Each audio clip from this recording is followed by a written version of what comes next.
What happened in Episode 1 of House of the Dragon, The Heirs of the Dragon? Let's break it down in nerdy detail. Then please consider clicking the subscribe button in the bottom right of your screen and the bell icon.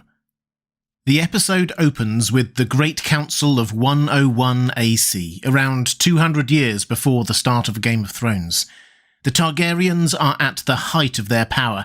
They have dragons, lots of dragons. No one dare challenge their rule. But as the old King Jaehaerys nears the end of his life, he has no obvious heir. Jaehaerys, in his wisdom, decides to let the Lords of the Realm decide, and the choice boils down to one between Viserys, the old king's grandson, and Rhaenys, his granddaughter. Now, just as we start, we should point out that House of the Dragon is an adaptation of the story of the Dance of the Dragons in George R. R. Martin's book Fire and Blood.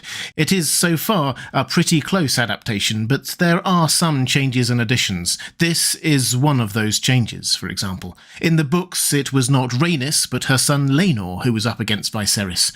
Rhaenys herself had been overlooked by the old king some years earlier, hence her unofficial moniker of the Queen Who Never Was. Regardless of this, the important point here is that the Lords voted for Viserys to be the next king, and by a large margin.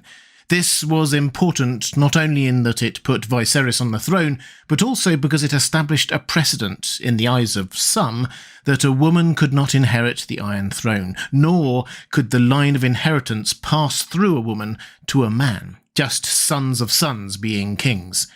For a show about who will sit on the Iron Throne, this is clearly an important point, and we'll come back to it several times this season, I'm sure. Oh, and of course, Rhaenys and her family felt wronged by all this, that they should have been on the throne.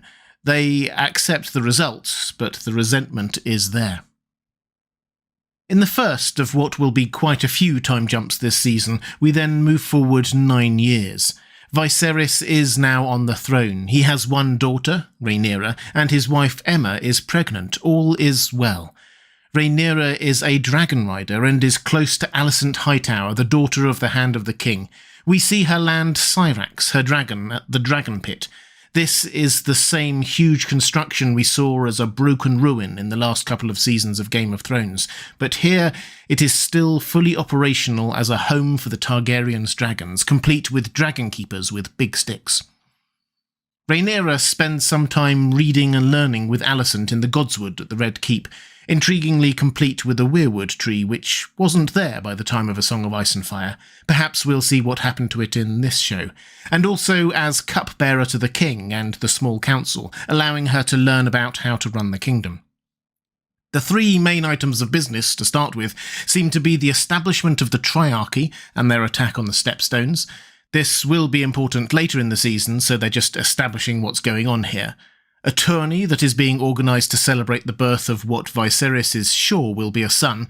We'll come back to that in a moment. And the actions of Daemon Targaryen, the king's troublesome brother.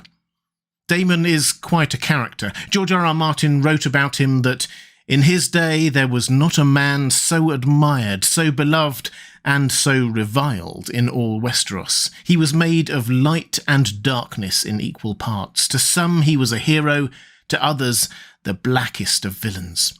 We see him here in all his glory, carousing with his mistress Mysaria in the dodgier parts of King's Landing, instilling brutal order on the streets of Fleabottom with his gold cloaks, the City Watch, breaking all protocol by sitting on the Iron Throne, but also having a tender moment with his niece Rhaenyra, speaking to her in their ancient language of Old Valyrian and giving her a gift of a Valyrian steel necklace. The affection between Daemon and his brother Viserys is also apparent. But one person Daemon clearly doesn't like is Otto Hightower, who returns the animosity. Daemon winds Otto up in the small council meeting, then at the tourney defeats Otto's son at the jousting in a rather underhand way, before rubbing it in by asking for and receiving his daughter's favour. This mutual hatred will only grow as the season progresses. The other notable thing that happens at the tourney is the arrival of Sir Criston Cole, a knight who bests even Daemon. He is a great fighter, ambitious, good-looking, and one to keep an eye on. He asks for and receives Rhaenyra's favour. But while all this is going on, Queen Aemma has gone into labour. Viserys rushes to her side, but tragedy follows.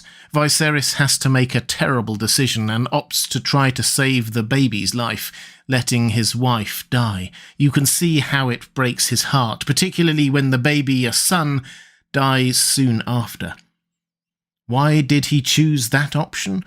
Well, apart from the medical advice from the Maester, it appears that Viserys sees some higher purpose here. Whatever he may want, this higher purpose requires his son to live. We get some of this when he is talking to Aemma before she dies. He had a dream of placing his son on the Iron Throne, all the dragons roaring as one. Why he thinks that is especially important we will learn at the end of the episode. Because this is when the politicians step in. The long-hoped-for male heir did not survive, and the Queen is also dead, so the prospect of Viserys having a son is suddenly looking quite precarious. Otto Hightower realises that the heir presumptive is still Daemon, the king's brother. This cannot be. He hates Daemon, and thinks he would make for a terrible king, so he pushes the matter. Why not name Rhaenyra heir? With the issue out in the open, others pipe up. What about Laenor, Corlys Velaryon's son, with Rhaenys, the queen who never was? Surely he still has a claim. Deep in grief, Viserys dismisses them all, but his hand is forced.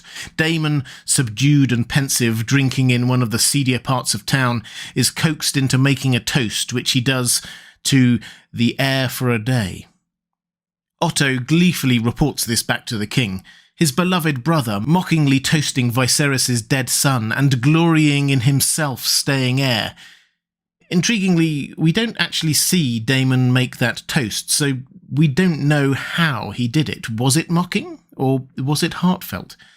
This is perhaps a nod to the source material of Fire and Blood. We don't see some important moments firsthand in that book, just a historian offering us different accounts, leaving us to decide the truth. Here, we can decide. Was Daemon really mocking his dead nephew, or was he, in his words, grieving in his own way? Regardless of the truth of it, Viserys is angry. Daemon is banished from court, ordered to return to his wife, who he clearly loathes in the Vale of Arryn. Daemon accepts the banishment. The relationship between these two brothers is a complex one, though seemingly ignores the bit about returning to his wife, instead introducing his lover Mysaria to his dragon Caraxes and flying off with her. Incidentally, Viserys cuts himself on the Iron Throne while banishing Daemon. A small detail, but the second time that episode, with the first cut becoming infected. The throne is made from melted-down, jagged swords, so it's only to be expected sometimes, but being cut by the Iron Throne is often used anecdotally to signify someone acting unworthily as king. Maegor the Cruel was even apparently killed by being impaled on one of the swords. Are the showrunners trying to tell us something about Viserys with this detail? Anyway, Otto, ever the opportunist, sends Alicent to comfort the grieving king. This is done in a quite low-key way, but him suggesting that she wears her mother's dress, a woman's dress rather than that of a girl, suggests he may have more Machiavellian motivations than just concern for a friend. More on that next episode, I'm sure. And Viserys makes a decision. His advisors are right, he does indeed need an heir. He names Rhaenyra, calling the Lords of the Realm to swear fealty to her. Again, the seeds are sown here for conflict later. Not all of these noble lords will still be alive when her time comes. And what about that alleged precedent that a woman cannot sit on the Iron Throne? What if Viserys does have a son later, or Daemon returns to favour? What then? Still, Viserys did what he did to try to stabilise the realm, and here, as the episode ends, we get the reason for that, and perhaps the reason he wanted to try and save his unborn son. And, well, he says it's the reason why the Targaryens invaded Westeros in the first place, and why it was so important that they maintain a strong grip on power. Prophecy. Aegon the Conqueror, the first Targaryen king, had a dream. He foresaw the end of the world of men, a terrible winter gusting down from the distant north, and what dwelt within those winds would destroy the world of the living, unless a Targaryen is seated on the Iron Throne strong enough to unite the land against the cold and dark. Aegon called this dream the Song of Ice and Fire. The foreshadowing of the White Walkers, the Others, and the Long Night in Game of Thrones and A Song of Ice and Fire is clear, and this apparently did come from George R. R. Martin himself. It gives a reason not just for the invasion, but for the Targaryens retaining their grip on power all that time. This really is a game changer in our understanding of the Targaryens. I will do a video on this very subject in a couple of days' time, so if you want more on what George R. R. Martin has said, where he's hinted at it before, and what it means for the Winds of Winter and beyond, keep an eye out for that.